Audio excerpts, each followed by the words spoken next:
Bienvenue dans un nouvel épisode de 5 Hz. Je suis ravi de vous revoir. Vous avez déjà été très nombreux à avoir contribué au développement de la plateforme Dalishus. Un grand merci, très sincère et très chaleureux pour votre implication. Rendez-vous compte, en quelques semaines seulement, plus de 1000 avis clients sont déjà disponibles sur la plateforme, sur plus de 220 marques. Tout ça, c'est grâce à vous. Si vous souhaitez participer, rendez-vous sur www.dalishus.com pour partager votre avis sur votre montre. Dans ce nouvel épisode de 5 Hz, je vous propose de découvrir 5 modèles GMT, comme d'habitude, racontés par d'authentiques clients.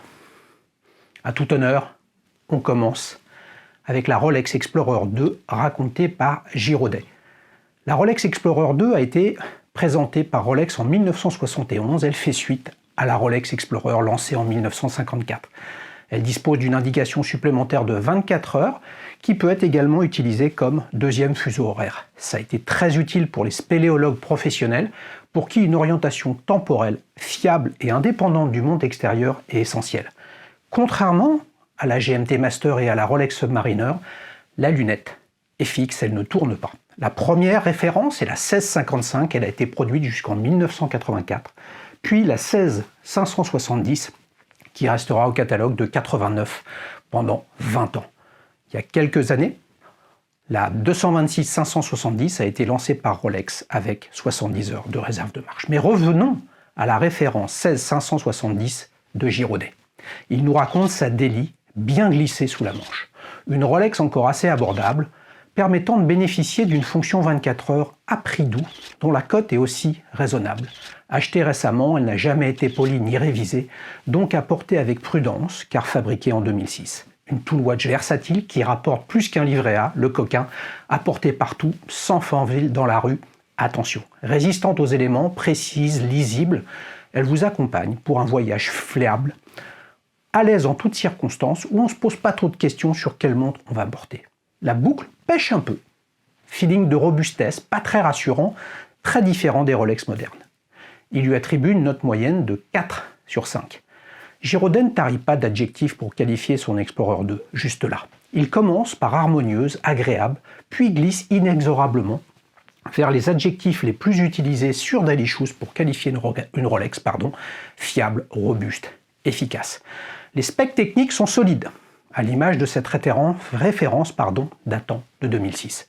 On pourrait se demander si ce modèle ne méritait pas déjà à l'époque une étanchéité supérieure à 100 mètres. Comme vous le voyez, même la référence 226-570 au catalogue de Rolex aujourd'hui n'est étanche qu'à 100 mètres. Son prix d'occasion, en 2023, oscille entre 9 500 et 11 000 euros, selon l'État. Quel plaisir, franchement, de consulter le compte de Giraudet sur la plateforme pour découvrir des montres comme une Parmigiani Fleurier Toric ou une Gerald Genta Jetifica. N'hésitez pas les amis à claquer un like sur Dalishus, sur les avis de Giraudet, ça lui fera grand plaisir et en tout cas, moi je le remercie pour ces belles découvertes.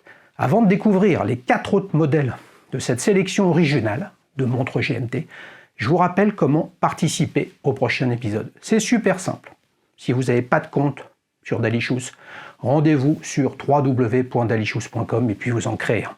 Faites des belles photos avec de la lumière naturelle, un beau cadrage, comme si vous aviez envie de la vendre. Mais le sujet n'est pas de la vendre, mais simplement de partager son avis avec vos mots et avec vos émotions. www.dalishus.com. On enchaîne avec la Tudor Black Bay GMT partagée par Thomas. La collection Black Bay a été lancée en 2012 à la surprise générale pour notamment redonner vie à la Tudor Oyster Print Submariner dont la production s'était arrêtée en 1999. Avec plus de 10 ans d'existence, la collection s'est étoffée avec de multiples déclinaisons au format et aux fonctionnalités diverses, sans doute à l'origine de son succès commercial. La Tudor Black Bay GMT sort quant à elle en 2018 avec un cadran noir qui vient d'être complété par une version au cadran opalin annoncée au Watches and Wonders cette année. Thomas nous raconte que ce n'est pas juste une Rolex GMT Master abordable, mais une pièce qui a son caractère propre, une montre de baroudeur sur laquelle vous aurez envie d'alterner entre les bracelets tissu, cuir ou caoutchouc. Tout ce que l'on peut s'interdire sur une Rolex, vous le faites sans une once d'hésitation avec cette Tudor. De quoi découvrir votre montre à chaque changement de bracelet. Les finitions sont excellentes d'après lui. Pour ce tarif, la lunette en alu est magnifique Et puis il la préfère très clairement à la lunette un peu trop shiny de la Rolex GMT Master 2. La boîte semble un peu épaisse dans un premier abord, mais vous passerez vite au-delà de ça, parce que cette épaisseur renforce l'aspect baroudeur. Vous avez l'impression de porter une montre extrêmement robuste qui pourra vous suivre dans toutes vos aventures. Une belle montre, même une très belle montre que j'ai grand plaisir à porter à chaque instant. Thomas lui attribue une note moyenne de 4,7 sur 5, presque un sans faute. Hormis le confort, évalué à 4, pas impossible que ce soit la conséquence, somme toute, d'un boîtier assez épais avec ses 15 mm. Thomas a un crush, comme disent les jeunes, phénoménal avec une montre qu'il qualifie de baroudeuse, pétillante et fantastique. Les specs techniques sont solides. J'utilise volontairement le même terme que pour la Rolex Submariner 2 de Girodet. Rolex Explorer 2 de Girodet, pardon. Cette Tudor Black Bay GMT fait quasiment jeu égal avec la référence actuelle 226-570 au catalogue de Rolex. Elle fait même mieux en étanchéité, en étant étanche à 200 mètres. Certains diront que ce n'est pas comparable. Eh bien, vous avez raison. Mais comparaison n'est pas raison. D'où l'intérêt de retrouver peut-être 150 avis, rien que sur Rolex et Tudor, afin d'affiner votre point de vue en toute connaissance de cause pour choisir la Rolex ou la Tudor qui vous convient. Cette Tudor Black Bay GMT coûte 4 250 € et mon petit doigt me dit qu'il ne faut pas tarder car Tudor semble pris inexorablement dans le cycle de hausse tarifaire de marques plus renommées. Un grand merci à toi Thomas pour ta participation et pour les autres montres que tu nous fais découvrir sur Dailyshoes et notamment ta Rolex Datejust Roulette que vous avez pu découvrir dans un épisode de Petites Montres entre amis. Merci Thomas. Et là j'ai envie de vous dire, les amis, ne tardez pas à créer votre compte avec le pseudo que vous souhaitez sur la plateforme. Et oui, tous les autres Thomas, et il y en a beaucoup, ne pourront pas utiliser ce pseudo sur la plateforme puisqu'il est déjà pris. Rendez-vous sur www.dailyshoes.com et là vous pourrez créer votre compte et espérons-le, votre pseudo préféré sera dispo. Après Rolex et Tudor, à Omega. Et la Seamaster 300 GMT 50e anniversaire raconté par Vianney.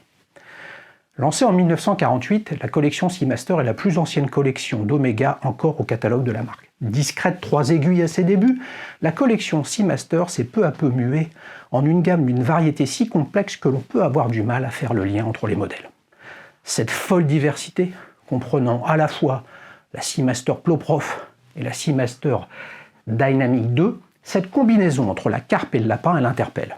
Elle fait partie du charme de la marque, qui plaît aux aficionados et qui rebrute ses détracteurs. À l'occasion du 50e anniversaire, en 1998, Omega lance la Seamaster 300M GMT. Vianney nous raconte une GMT au caractère affirmé. L'équivalente de la Omega Seamaster 300M Great White que vous voyez ici mais en noir. Tombé dessus par hasard à Genève, il a troqué son rubber un peu faiblard pour lui mettre son bracelet d'origine qui était celui de la Speed. Une tuerie. Sa bizarrerie, eh oui, GMT 3 fuseaux horaires sur une plongeuse, aiguille épée, un style résolument 90s, elle lui plaise beaucoup. Son seul défaut de rappel, lui, un protège-couronne tellement balèze qu'il a du mal à dévisser la couronne. Il lui attribue pour autant une note moyenne de seulement 3,9 sur 5. Il a choisi les adjectifs robuste, original, efficace. Les specs techniques sont cohérentes avec la fin des années 90. À noter le calibre Omega 1128 qui est sur une base ETA 2892 qui rappelle quoi? Qu'il y a 25 ans, l'horlogerie était encore dans ces années de convalescence post-crise du quartz et que la nécessité, voire l'obligation de proposer des calibres manufacture, surtout pour Omega, n'était pas encore de mise. Elle se trouve d'occasion entre 3 000 et 3 500 € sur les principales plateformes de vente en ligne. Un grand merci à toi Vianney pour ta participation avec cet Omega. Les amis, n'hésitez pas à liker son avis sur la plateforme pour le remercier et le chauffer un peu pour le motiver à partager d'autres avis sur les belles montres de sa collection. On sort des sentiers battus maintenant avec la Raymond Weil Freelancer racontée par Montrez-moi. Pas Joao, un autre Montrez-moi. La marque Raymond Weil a été créée en 1976 à Genève, en Suisse, avec une forte inspiration et influence avec la musique. Entreprise familiale depuis ses débuts, le slogan c'est la précision et mon inspiration. Il réalise des montres avec des designs et des concepts originaux.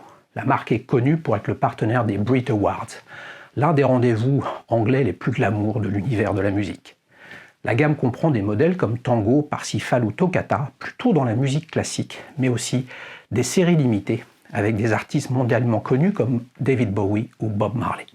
Raymond Weil est une marque indépendante et produit plusieurs milliers de montres par an, tous modèles confondus. Montrez-moi nous raconte une GMT qui vaut le détour. Une montre GMT habillée aux finitions irréprochables sur cette gamme de prix.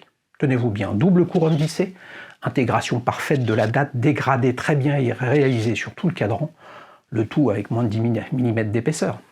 Un travail sur les cornes et le réau qui font une pièce vraiment magnifique à admirer. Il lui attribue une note moyenne de 4,3 sur 5, une note très équilibrée sur les différents critères d'évaluation. Sans surprise, les adjectifs qu'il a choisis pour la qualifier sont bluffantes, abouties et légitimes. Les specs sont cohérentes avec le prix proposé à 2 725 €. Un calibre de base Sellita SW330, une réserve de marge de 50 heures et surtout une épaisseur de moins de 10 mm qui assure une belle discrétion. Finalement, qu'est-ce qu'on peut demander d'autre ou de plus à cette Raymond Weil? Pas grand-chose. Et c'est là toute la difficulté d'une marque qui n'est ni ancienne, ni récente, et dont la notoriété spontanée, les amis, malheureusement, est proche de zéro. C'est sans doute injuste, très injuste même. Mais cet avis de Montrez-moi illustre parfaitement l'opportunité que vous avez tous de contribuer à la notoriété des montres que vous aimez, en partageant vos émotions, vos photos et vos avis sur la plateforme d'Ali-Shoes. Un grand merci à toi, Montrez-moi, pour ta participation avec ta Raymond Weil Freelancer.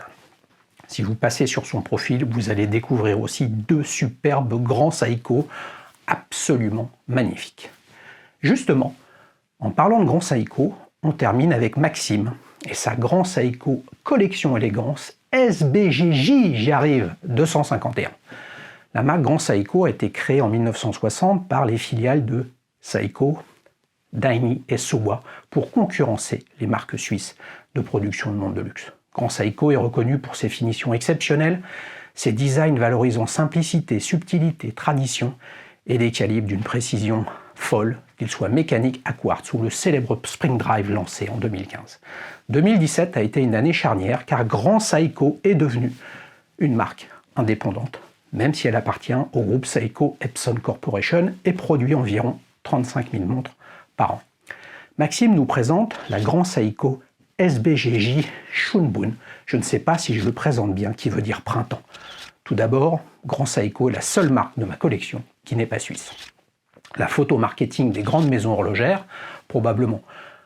Après un certain temps de réflexion autour des marques moins classiques et en quête de quelque chose d'exceptionnel, j'étais en train de regarder Glashütte Original ou Blancpain, sans pour autant avoir un modèle précis en tête. Bien que l'idée d'un cadran vert m'était restée dans l'esprit.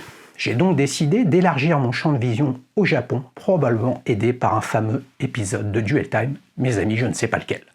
Un peu par hasard, je suis tombé sur ce modèle. Et rien n'est laissé au hasard. Sans pour autant tomber dans le superflu, elle possède des caractéristiques typiques d'une dress watch, avec un panel de couleurs et de reflets bleus fantastiques. Pas de doute, l'émotion est là. Avoir une Grand Seiko au poignet est véritablement exceptionnel et ses finitions proches de la haute horlogerie. Grand Seiko surclasse pas mal de marques dans la même gamme de prix, et là on ne peut plus parler de concurrence. Il lui attribue une note moyenne de 5 sur 5, digne du 10 sur 10 de Nadia Comaneci, les amis, aux Jeux Olympiques de gymnastique à Montréal en 1976. Les adjectifs choisis par Maxime sont dithyrambiques, subtils, sublimes, parfaites. Les specs techniques sont impressionnantes. Un calibre haute fréquence à 5 Hz et des finitions exceptionnelles. On aurait pu quand même se dire l'étanchéité à 3 atmosphères, il pourrait faire mieux. Elle est disponible au prix de 7 600 €, le prix à payer pour accéder aux très hautes gammes venant de chez Seiko. Un grand merci à Maxime pour sa participation, un grand merci à toi avec ta grande Seiko, et tu nous as fait le plaisir de partager des avis sur Rolex, Tudor et Omega, et j'ai envie de te dire, à quand une Raymond Weil? T'imagines le truc de dingue, les amis? Vous imaginez ça? On aurait pu faire une vidéo de 5 Hz uniquement avec lui. Vous l'avez compris, Maxime, tout comme Vianney et Thomas, il a pu choisir son prénom comme pseudo. Alors je vous rappelle le petit conseil, ne tardez pas à créer votre compte sur Ali-Shoes avant que le pseudo dont vous avez envie ne soit déjà pris. Allez les amis, maintenant c'est à vous de travailler un petit peu et de nous dire quel est le modèle que vous préférez parmi les 5 qui ont été présentés. C'est le moment de faire le choix, juste ici, entre ces 5 GMT non conventionnels. Pour ma part, et je veux peut-être vous surprendre, mais ceux qui me connaissent ne le seront pas.